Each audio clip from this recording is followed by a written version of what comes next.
예, 오늘은 교양의 세계사 제 10번째 시간으로 고대 이집트 문명과 그 다음에 그 고대 이집트 문명에서 우리가 기록으로 남겨져 있는 그 로제타 스톤의 그 이집트어에 대해서 해독을 한 그런 사실에 대해서 한번 알아보기로 하겠습니다. 그래서 우리가 지난번에 쭉 살펴봤듯이 이 고대 이집트는 상당히 그 오래된 역사를 자랑하고 그래서 쭉 고왕조, 중왕조, 신왕조 이렇게 쭉 이어져 내려가고 현대까지 그 이집트 국가가 계속 유지가 되고 있는 아주 역사가 찬란한 그 문명이라 그러겠습니다. 그래서 이번에는 그 고대 이집트 문명에 대한 그 특색으로서 고대 이집트에서는 이 파라오가 그 절대적인 그 권력을 가진 신권 정치를 행했습니다. 그래서 파라오는 모든 것에 대해서 결정을 하고 그 밑에 무슨 재정이나 무슨 실무적인 것은 또 그 밑에 있는 사람들한테 맡겨가지고 그렇게 그 왕국을 이끌어 나왔다고 그럽니다.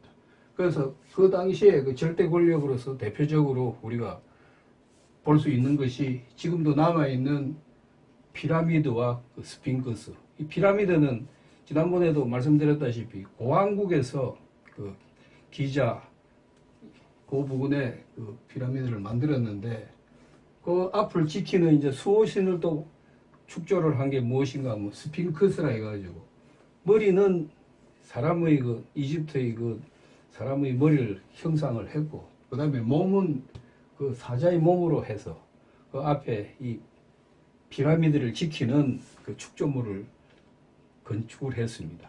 그래서 이런 축조물은 아직도 이집트의 현대 이집트의 아주 재정 수입으로서 관광 수입으로서 대단한 역할을 한다고 그러죠.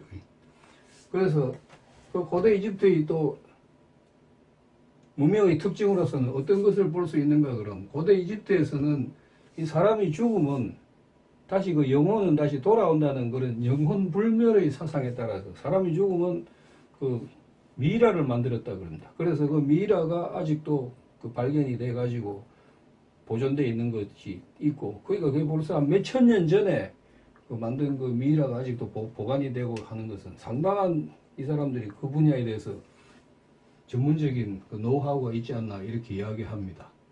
그러고 그 당시에 신은 아직도 그때는 유일신이 아니고 여러 가지 신을 쭉 섬기면서 그 믿었는데 그 중에서 이제 대표적인 신이 라라는 신으로 자기들이 그 국가적 종교적인 신으로 그렇게 믿었다 그럽니다.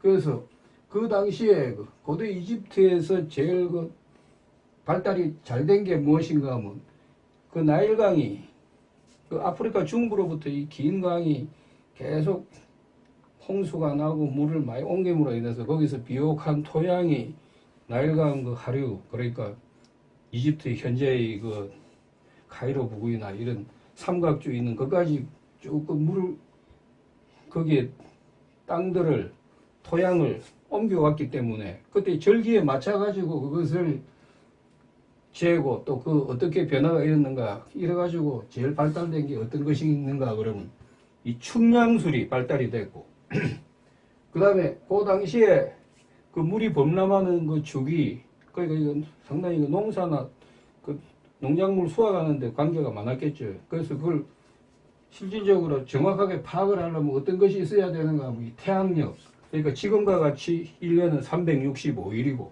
그 다음에 1년은 12개월 해갖고 그때 그 절기에 맞춰가지고 자기들이 그 농사에 짓는데 도움이 되려고 그렇게 하였다 그럽니다.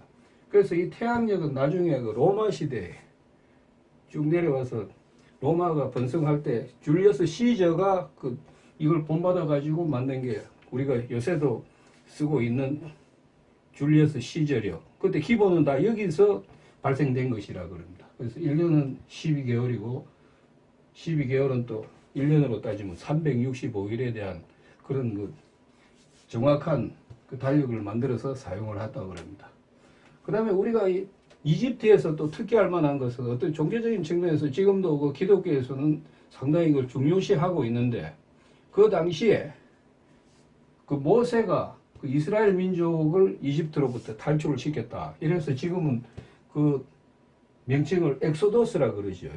그래서 여기 이스라엘 민족이 본래 자기들 지금 이거 팔레스타인 지방, 그 다음에 그 현재 이스라엘 그 토양에 있다가 한 번씩 그 흉년이 들어가지고 그 모세가 그 기원전 13, 14세기에 그 이스라엘 민족을 끌고 나왔는데 그 이전에 그 이스라엘 민족이 흉년이 들어서 이집트로 그 밀이나 이 곡식을 구하기 위해서 많이 갔다 그럽니다. 그래서 거기서 간 게 지금 구약의 성서에도 나오지만은 요셉이라는 그 사람이 그때 이집트로 가가지고 그것도 자기들 그 형제들에 의해서 밑배이 가지고 팔려가가지고 이집트로 가가지고 거기서 꿈 해몽이라든지 여러 가지 이 그걸 아주 총명하다 이렇게 소문이 나중에는 이제 그 이집트의 기근을 해결하는 총리 대신까지 올라갔다 그럽니다. 그래서 그 사실에 대한 것을 지금 우리 그 구약 성서에도 그 스토리가 쭉 나오고 있죠. 그래서 거기서 있다가 계속 그 이스라엘 민족이 그 모세 그 요셉이 자기들의 형제라든지 자기 아버지 야곱 이런 사람들을 데리고 와가지고 이집트에서 그 번성을 시켰는데 그 새가 너무나 강하고 너무 번창함으로 그 이집트의 파라오가 그 경계심을 가지고 이 사람들을 이제 이스라엘 쪽으로 추방을 시킨다는 이런 내용입니다. 추방이 아니고 처음에는 이제 자기들 노동력을 이 이스라엘 백성들이 많이 담당을 해줘서 그 예를 들면 여러 가지 건축물이라든지 이런 것을 할 때는 이 이스라엘 민족들의 그 노동력을 많이 사용을 했는데 나중에 내보내려니까 안 되겠다 해가지고 처음에는 모세와 담판을 짓다가 그 자세한 내용은 물론 그게 이제 약간의 그 드라마틱한 그런 면도 가미가 돼 있겠습니다만은 우리가 본 그 1950년도에 제작된 10개라는 영화에 그 내용이 쭉 자세하게 나와 있죠. 아주 대작입니다. 예, 그래서 그런 그 과정을 통해 가지고 이스라엘 민족이 이집트로부터 탈출을 해 가지고 그 자기들의 그 광야를 한 40년 동안 헤매다가 이스라엘 그 왕국을 건설을 했다는 그런 역사적인 사실이 구약 성서에 아주 자세하게 기술이 되어 있습니다. 그래서 그 당시 그 기간을 언제로 지금 고고학자들이 추정을 하고 있는가 하면 13에서 14세기로 추정을 하고 있다. 그런 사실입니다. 그리고 이 중요한 것은 이스라엘 민족은 그 당시에 그 유대교를 믿었죠. 유대교가 그 유일신, 여호와 신을, 야훼 신을 믿는 그런 그 유일 종교신으로 해가지고 이렇게 나겠는데 그때는 이집트는 그 자기들 다신교고 아마 그런 종교적인 갈등도 어느 정도 있었겠나 하는 그 추측도 해봅니다. 그 다음에 또 우리가 이 이집트에서 중요한 그 역사적인 사실에서 제일 그 주인공으로 많이 등장하는 게 누군가 그러면 이 이집트의 프톨레마이오스 왕조의 마지막 여왕 클레오파트라입니다. 그래서 이 프톨레마이오스는 어떻게 그 형성이 됐는가 그러면 고왕조, 중왕조, 신왕조 이렇게 쭉 내려오다가 알렉산더 대왕이 기원전 313년 정도 돼가지고 쭉 그 마케도니아로부터 이집트까지 왔다가 다시 돌아가지고 저 인도까지 국경까지 갔다가 다시 그 페르시아로 돌아갔죠. 그래서 이 알렉산더 대왕은 그 당시에 그 지역 일대를 다 통일하죠. 아주 광대한 영토를 지니고 있었는데 너무나 오랫동안 10여 년 동안 정말 해외 원정을 하면서 몸이 쇠약했는지 아주 약간의 나이에 갑자기 죽었습니다. 귀국을 해가지고. 그래서 자기 그 후계자도 안 남겨놓고 이렇게 했기 때문에 그 밑에 이 부관들, 장군들이 그 넓은 영토를 서로 그 분할해서 차지를 하였는데 이 이집트를 차지한 왕조가 누군가, 장군이 누군가 하면 그 이름이 말 그대로 프톨레마이오스 그 장군이 되겠습니다. 그래서 프톨레마이오스 왕조를 세웠는데 그러니까 이 프톨레마이오스 이 장군은 본래는 이제 그리스 태생이 되겠죠. 그래서 우리는 프톨레마이오스 왕조가 일종의 그 그리스 왕조로서 취급을 하고 있고 그 왕조는 그러니까 기원전 305년 그러니까 알렉산더 대왕이 죽은 지 한 몇 년 후에 이 지역을 차지해 가지고 기원전 30년 그러니까 클레오파트라가 30년 그 자기가 모든 것을 읽고 이제 죽을 때 그때까지를 우리가 부톨레마이오스 왕조라 그럽니다. 그래서 이 마지막 그 파라오 클레오파트라는 본래 이 왕조의 여자 후계자로 본래 그 부톨레마이오스 13세하고 같이 이제 통치를 하다가 나중에 누가 왔는가 그러면 그 당시에 그 로마의 그 집정관 독재자 줄리어스 시 그래서 클레오파트라가 그 당시에도 아주 외모도 좋고 여러 가지 아주 머리도 비상하고 이래갖고 이 줄리어스 시저가 완전히 빠져가지고 이 클레오파트라를 여왕의 지위를 그대로 인정을 해주고 다시 이제 로마로 갔다가 로마로 갈 때는 그 클레오파트라하고 같이 갔죠. 거기 태어난 애도 있고 해가지고 갔다가 거기서 그 공화정을 주장하는 그 브루투스 일파들에 의해서 그 암살을 당하게 됩니다. 그래서 아주 그 역사적인 사실인데 그때 그 시저가 브루투스 보고 한 말이 뭔가 그러면 브루투스가 거의 그 줄리어스 시저의 양자 비슷하게 키워도 주고 시저가 그렇게 했는데 그렇게 공화정을 그 주장하는 파들과 같이 자기에게 그 암살에 가담을 해가고 칼을 사용해서 그런 일을 한 걸 보고 마지막으로 눈 감면서 그게 이제 실화인지 그런 그거로 나와서 그런 대사가 나왔는지는 모르겠지만은 브루투스 너까지도 그럴 수가 있느냐 그래서 한 게 이제 유투 브루투스 아닙니까?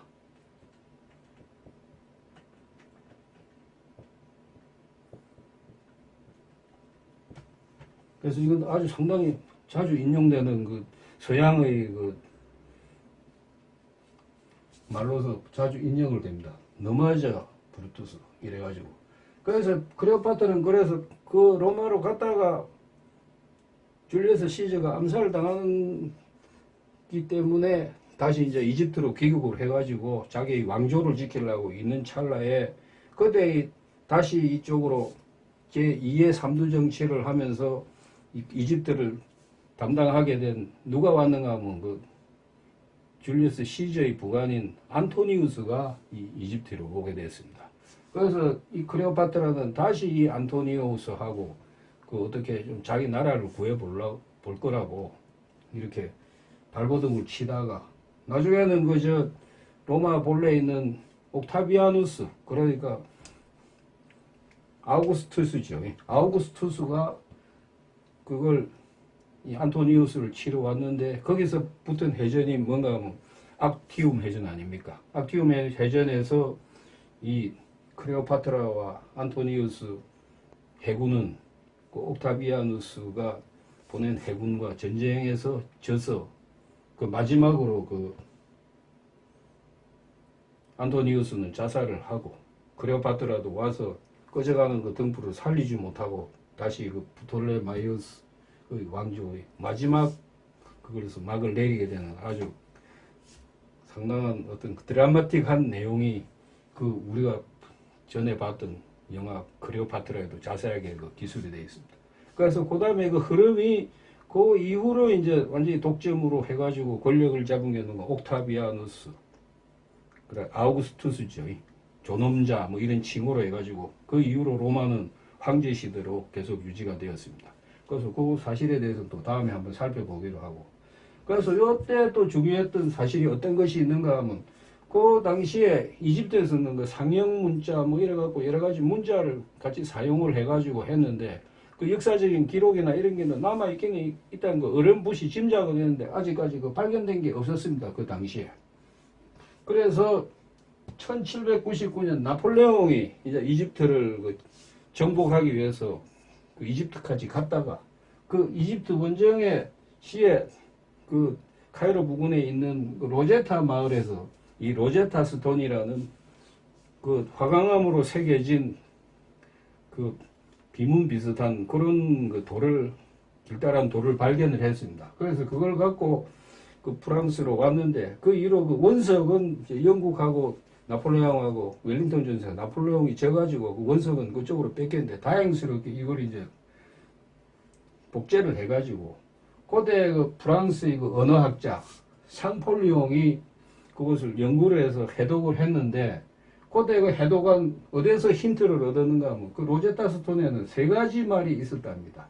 그래서 제일 위에다 같은 내용을 가지고 제일 위에는 고대 이집트의 그 신성 문자, 그 내용은 그 고대 이집트의 그 법령이라 그러죠. 그런 그 내용을 그 다음에 치적에 대한 그런 이야기를 썼는데, 그 제일 위에는 같은 내용을 위에는 그 고대 이집트의 신성 문자로 썼고, 그 다음에 중간에는 일반인에서는 민중 문자 이걸 쓰고, 그 다음에 제일 아래 같은 내용을 고대 그리스 문자로 쓰니까, 고대 그리스 문자는 그래도 샹폴리옹이 어느 정도의 그 언어학에 대한 대가니까 그 내용을 알고 있어갖고 그걸 우연히 비교를 하다가 같은 그 내용을 같은 그 문자를 같은 뜻의 그 문자를 서로 연결을 해가지고 이 고대 이집트 문자를 해독하게 됐답니다. 그래서 이건 상당히 그 우리가 문화사적으로 중요한 건데, 그 이후로 발견된 여러 가지 역사적인 기록이나 사실 이런 것은 이런 해독으로 인해 가지고